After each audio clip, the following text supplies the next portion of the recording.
and welcome to the ADHD-Friendly podcast. I'm Patty Blinderman. I'm a professionally certified ADHD coach with over 10 years experience, and my passion is finding ADHD-friendly ways to bring more ease in my life, and I bring those resources, tools, and tips here and share them with you in ADHD-friendly ways. Today, I'm going to be sharing a celebration on getting something mailed, like a package that I'm going to tie to my ADHD-friendly tip today, and that's called Implementer Finisher Partners. So I'll talk more about that in just a minute. And then my topic for today, pocket charts. If you don't know what they are, I will introduce you to them. If you have seen them, most likely in a classroom, and wondering why I'm sharing this in a podcast with a bunch of tools on how to use it to support ADHD, hang with me. I'm hoping that the ways I have used them to support me will resonate with you and maybe even spark some interest to explore and experiment using them in your life. And then, as always, as we are wrapping up, I'll share what's coming up in the next episode of ADHD Friendly. All right, first, let's start off as we always do with a celebration. And I am celebrating that I got a package mailed to my son. I shared in previous episodes how mailing thing is it's just not my strength. I can put a stamp on it. I can get it mailed. If it requires a trip to the post office or to a shipping location, I'm just not going to do it. But what happened was my son was here over Christmas and couldn't fit the things that he was taking back with him in his suitcase. So he had to leave some things here, and he was like, just whenever he did it very actually ADHD friendly. He didn't put any pressure on us. He was like, if you get around to mailing it, that would be great. No worries. If you don't have time or, you can't do it for a while, that was great. Pressure definitely does not work for me, especially around something that I struggle with, like shipping things. And then I forgot about it. And then a few weeks after Christmas, I walked into where he had been staying, and they were all piled up on the bed. And I was like, oh, that's right. Those things had to go back to him. And I realized I had a box that came the previous day with something else in it that I could use that would probably fit them. And it did. And so what I did was I packaged it up and I taped it shut. I looked up his address and put the address on it and got it all ready to go. And that's about as far as I typically get. And as I've shared in the past, then I'll typically just have it sit on a counter, or I may even get it into my car and it will sit in my car for months, but it won't actually go into a post office and get mailed. And that's where I'm going to tie this to my ADHD friendly tip for this episode. And that's something called Implementer Finisher Partners. And this is from Dr. William Dodson. And Dodson says that with ADHD brain wiring, we often are very creative and might be really good at implementing things, or the easier thing that I use to remember this is starting things. We might be good starters, but not good finishers. So he says that it's really important to partner with a finisher if you're a starter, but not a finisher. So this is a quote from Dr. Dodson. He says, people with ADHD are often creative problem solvers. However, once a problem is solved, they no longer have interest in it. Often they have lots of great ideas and inventions that go nowhere. They need to partner with someone who likes to finish things. Now, I'm distilling this down to a really, simple thing. I'm not inventing anything new. I'm not creating a new process for something. I'm just struggling to finish what I started. So I started with the shipping of the package by boxing it up and getting it all ready to go. But getting it across the finish line in this example is my challenge. So I took it at its the spirit of the intention behind this, and I looked for someone to partner with to get it mailed. And that someone was my husband. My husband does not seem to mind going to the post office. He doesn't mind mailing things. It's a little mystical to me. Seems like magic that he can just, oh yeah, sure, I'll drop that off and I'll mail it. Well, he did. My son already received it on Friday last week, and it's just so amazing to have that done, but not expect myself to do the entire process from start to finish. I just started it and then asked for help around the finishing part. So that's my example here in my celebration of an implementer finisher example that worked. In business, this is often found, and the example I like to highlight is from Apple computers, where Steve Jobs partnered with Steve Wozniak, and Steve Jobs was really the creative visionary and really good about thinking about things, but not so good at implementing them and making them come into being.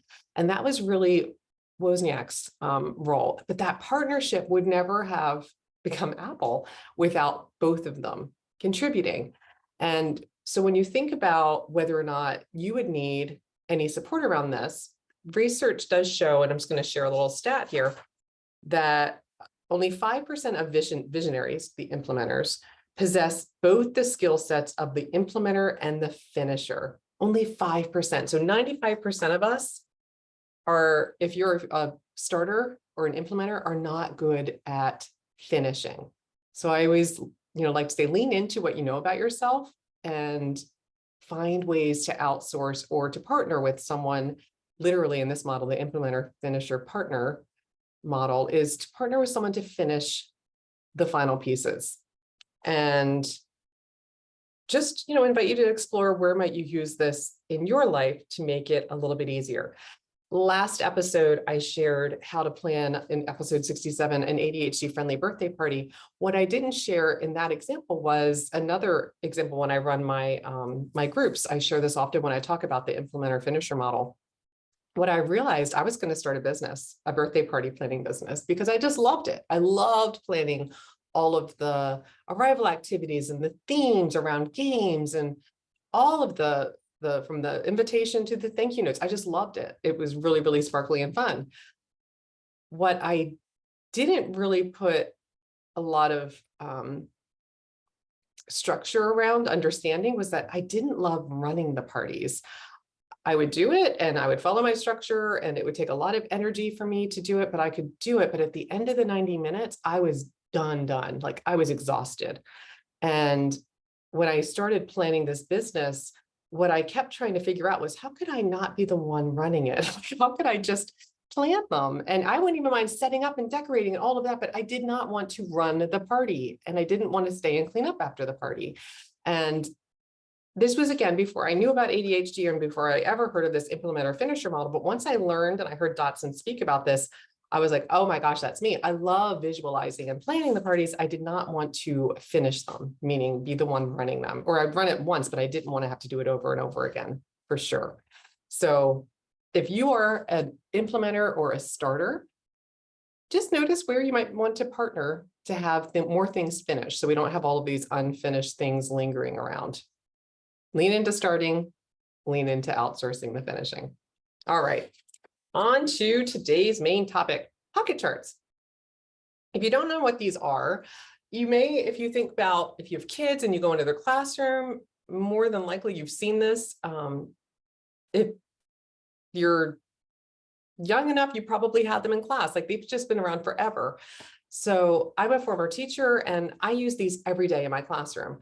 When I had my own kids, I really noticed I needed, again, this is before I understood ADHD in the way I understand it now. And I didn't know my kids had it when they were really little, but I knew that they really struggled to keep up with their chores. And I really struggled to help them keep up with their chores. So I borrowed the pocket chart use to really put structure around their chores. So I just want to share a couple of examples first. So if you think about how teachers use them in the classroom, I'm just going to hold up pictures again. I invite you to check out my YouTube channel if you're listening to this to see all the visual examples, ADHD-friendly podcast on YouTube.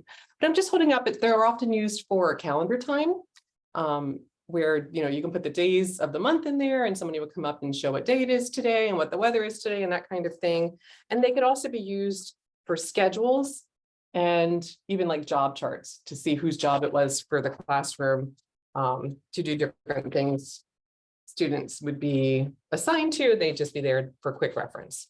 At home, I use these, like I said, for kids. Chores was the first place I put structure around these. And I really needed a way to help support them to see what they needed to do. And I'm just going to talk about that example and a few others as I go through these, because I really do want you just to notice, again, if this is something that's sparkly to you, It's an external concrete visual tool. And remember, those are my big three. We want to get it out of our head and into something we can see so we can manage it. And this is external, visual, and concrete.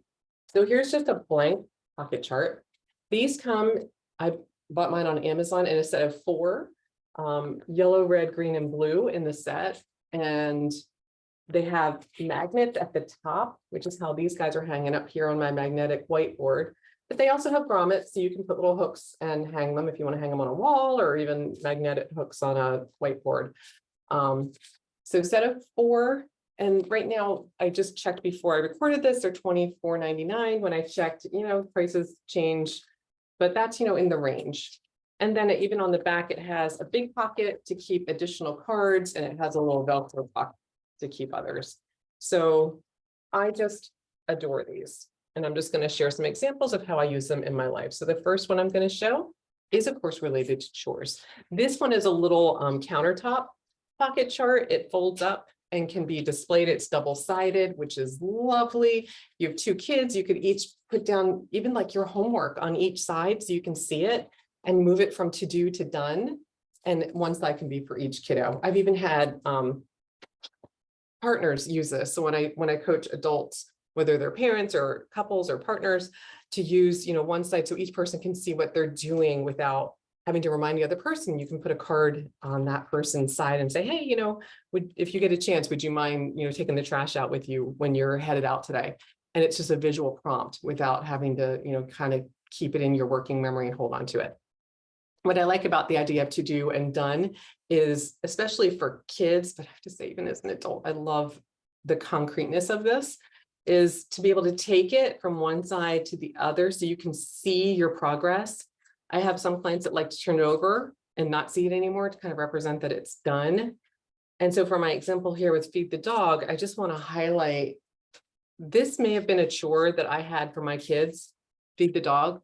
And what that meant to them, I realized was very different than what I meant. So I used to have like a picture of a vacuum, meaning to vacuum. They might plug the vacuum in and run it around the room for 10 seconds and unplug it. And like, did you vacuum? Yeah, I vacuumed. And I would go look in the room, and it was, maybe there was like a little swath that they vacuumed in the middle of the room, but they did not vacuum in the corners. They did not pick up clothes and vacuum, everything. And so what I realized was I needed to be really clear. So in my feed the dog example, I have step-by-step instructions on the back. So if this was a card, they could pick it up and take it with them to remember what are the steps they need to do. But from when they were younger, and I just want to kind of highlight this here, I'm going to put them out here to show you. I had visual instructions so that if they couldn't read the cards yet, that wouldn't be an obstacle. So I had step 1, fill the cup to the top with dog food. Step 2, pour the dog food in the bowl. Step 3, fill the water bowl with water. Step 4, call the dog to eat. And that's if the dog wasn't already there waiting. But just, again, if there's more steps, I did this was take out the trash, because I realized my kids would take the trash out, but they wouldn't put a new bag in the can, or they would take it outside into the large trash can, but they wouldn't close the lid. So maybe, it's raining and got filled up with water.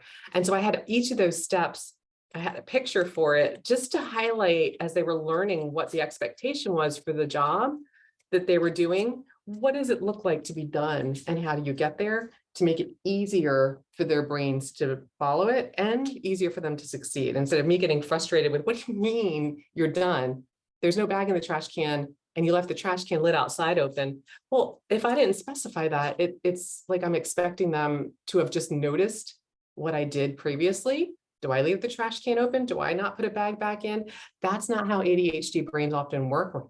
We're not noticing those visual cues. We have to literally make them concrete steps for them to be able to follow them. So a pocket chart is a wonderful way to do just that. All right, some other ways that I use pocket charts. I have used them to try to sparkleize my exercise routine. So I had down days of the week, and I would just, put down what I did and how many minutes, so I could see it as a visual way to track it. That's one example. Another, and this is one of my favorite things, I don't know about you and your house, how things work. I reluctant to share, but it's true. We have thrown away a lot of food in our house because we forget we have it. If I put fruit or veggies in a crisper drawer and I close it, it is totally out of sight, out of mind. Remember, I need things in sight, in mind, ISIM. And so I used pocket charts I took pictures of different snacks and I printed them on my printer and I put the cards in a pocket chart like this, and I hung it in the kitchen so that I could see what we had on hand and the kids could see what we had on hand. So instead of kind of defaulting to something that isn't as healthy or just be like, oh, I don't know what we have, let me go buy something, I could literally remember what we have and have a better chance of eating it before it went bad. And then all I would do here is just like with the chores, I would just turn it around after, or take it out of the pocket and put it in the pocket in the back when it was all gone. I don't want to pretend that this was a perfect system and I was constantly on top of it, but I would renew it when I go grocery shopping so that, whatever the snacks that I have on hand were accurate. So, every week to 10 days, they would get updated so that what was in there was fresh and more reliable.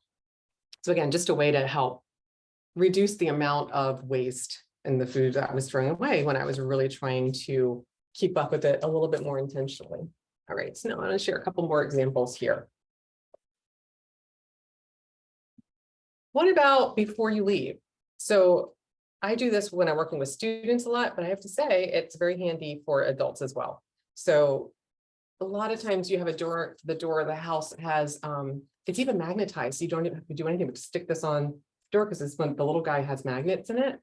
But if not, you can use little 3M hooks to put it on there. So maybe reminders before you leave, grab your keys, grab your phone, grab your lunch, turn off the lights, or whatever the list would be for you.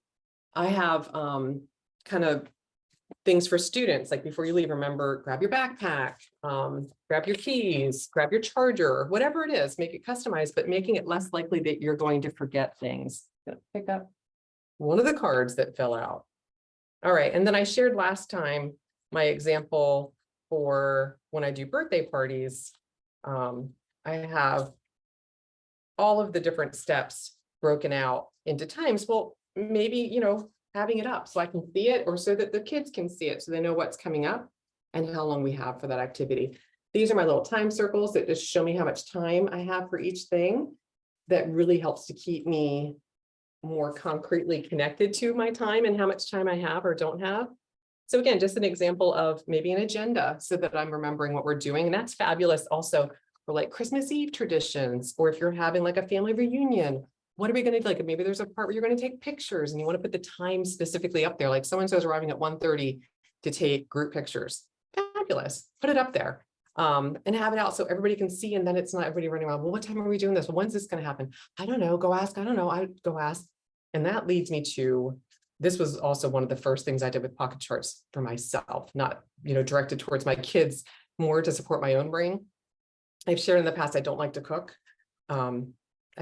It's just not something that I feel like I do well. It takes effort. It takes a lot of planning. It's just not my thing. I like to bake.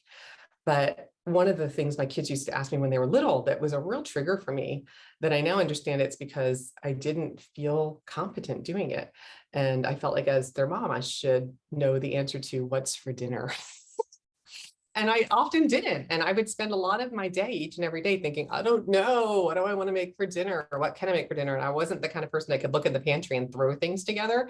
Never understood how to do that. So it always just took an enormous amount of effort. So I found that if I decided on Sunday what I was going to make throughout the week, and then I just put it up in my little pocket chart, I could say, go look at the chart. So this is just an example.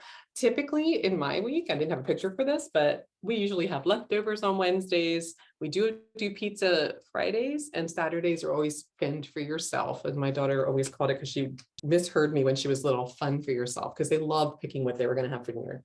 And I love that I didn't have to think about it. They were on their own once they got old enough. So again, just a way to keep up with it. And what I love about the cards is if it doesn't work with your plan, you just don't feel up to making the meal that you planned, move them around. Right? It's concrete, external, visible. It just lets you see what you planned and adjust on the fly as needed. All right. And one last example I want to share for how this can also support being able to get things done in the way that you would like to. And this is something I've come up with a number of my students. A lot of my clients who work with me will come and really want to put some structure around their night routine or their morning routine. And so this is a student example. We're going to put it up here, night routine. And I'm just going to highlight some of the steps that could be involved in a night routine. And if you're going through this, you have them up so you can see them. And then maybe you turn them around as you do them so that you can see where you are in your process. So I have put your backpack by the door. Again, this is for a student. Brush your teeth, wash your face, set out your clothes for the next day, plug in your phone to charge. Let me put that down here so I can see it, and set the alarm clock. Now, if this is for an adult, you might have, a couple of different things in here. Then you would have, maybe it's putting your work bag by the door, or if you work from home, maybe it's, charging your laptop, whatever it is. But again, as you go through your process, you can turn these over. I have clients that will have this hanging in their bathroom, and they just have their brush your teeth, wash your face, floss your teeth. They just have their literal nighttime bathroom steps down. So they remember what they're intending to do, and then they'll track it so they can see how it went. So again, just a concrete, external, visible way to use pocket charts to support your routines, to support your awareness, to support in a concrete way, more of what you want, and supporting your working memory not to have to hold as much inside, and getting it out into a plan that you can follow so it's actionable. So that's it, pocket charts. So to recap, at the top of the episode today, I shared a celebration that I mailed a package to my son, but I didn't do the actual mailing at the post office. I used the implementer finisher partner model, where I started it by packaging it up in a box, and I taped the box shut, and I labeled it and got it all ready to go. And then I gave it to my husband and asked him if he would partner with me and mail it. And he did, and my son has already received it. So that is a huge win. So I just invite you to explore, if you are a starter, who could you partner with to get more things finished in your life, so it's not you expecting yourself to do it all.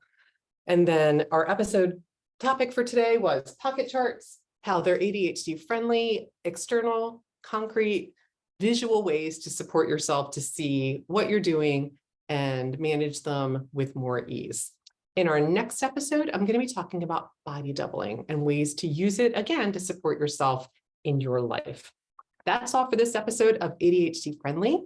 Remember, as always, I invite you to take what resonates with you and leave the rest behind. So if I shared something that just doesn't work for you, I totally give you full permission and encourage you to let it go and only take that which works. And if you like this, please subscribe and share it with others so that they'll have access to some of the resources and ideas to try in their lives as well. If you haven't started your personal owner's manual yet, I invite you to check out my website, ADHD Friendly, for lots of resources on how you can start one for yourself, or if you're a parent, how to start one for one of your kids so that one of your kiddos can benefit from starting a personal owner's manual as a child, which is really the best time to start one. Second best time, right now. That's all for now. Tally ho.